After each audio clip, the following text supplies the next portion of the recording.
In this video, I will rank all 6 standard characters based on how future-proof they are. For those who don't know, future-proof means a character is likely to stay useful or strong even after new updates, releases or changes happen. I will start with the most obvious one, which is Sakiri. Buff attack for the whole team, nice grouping with the skill, can one-shot small unit with basic attack hold, and some great awakenings like the one giving another 30% of Sakiri's base attack to the team. Sakiri is without a doubt the number one of standard characters when it comes to future-proof moveset. The thinking process is simple. Can this character help future unit that will theoretically be better? Answer is yes, obviously. Support and gacha are usually harder to replace than DPS.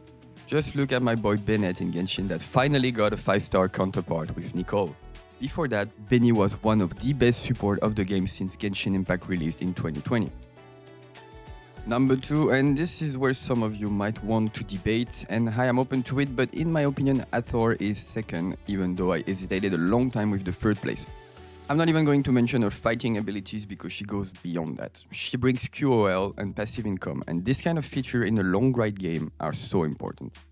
First of all, she can complete one daily city delivery automatically, meaning that if you go for a high reward delivery using around 40 city stamina, you will have done 280 out of your 700 stamina for the week.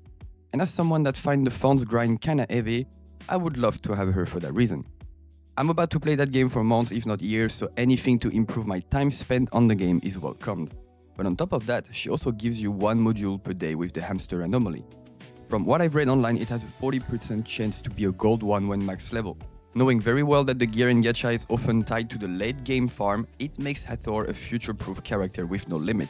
We could even argue to place her number 1 since Sakiri might eventually be replaced at some point, while it's unlikely they'll introduce another furniture anomaly like Hathor's hamster. Number 3 is Jiuyuan. I also hesitated to place her second, but after consideration and as mentioned just before, Hathor's QOL features are way too unique to be replaced. Although at the moment Jiuyuan is a monster, not only she has a grouping ability with her dash, she also benefits of the actual pool of characters by being a solid asset in the best team in the game. Nanali and Hathor are undoubtedly the best characters at the moment, and having Jiuyuan in the team is just godlike right now. Lacrimosa is also S tier, but she's on a complete different team setting. The grouping with her dash seems super strong, and it's hardly replaceable, but at the same time, I know it will happen.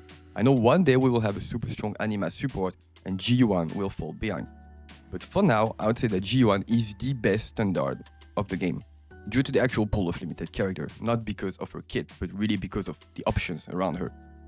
She's better than Sakiri but less versatile. Again, the whole top 3 of this list can be swapped due to personal preferences.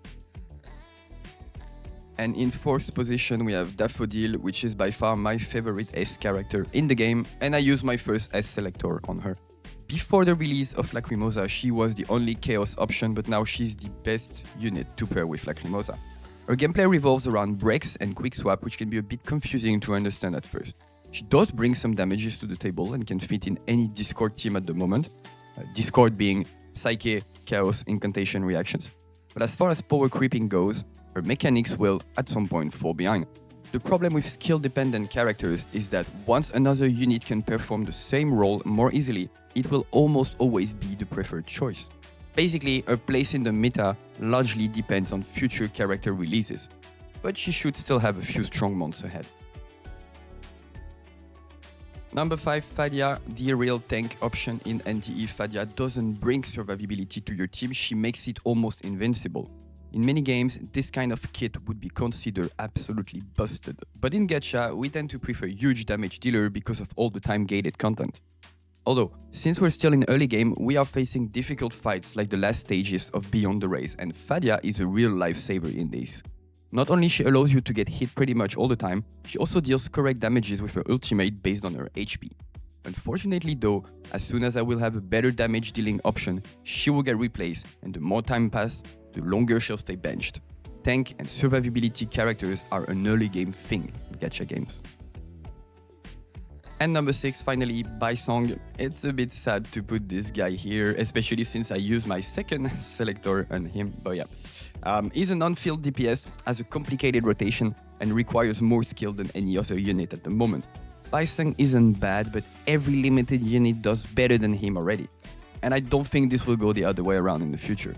As of today, he is the only main incantation DPS in the game, so he has some sort of use. I love playing mine in Beyond the Rails, but even though I spent a few hours trying out his moveset in training, it still feels a bit clunky to play. The first limited incantation DPS that releases will bench Baiseng so bad.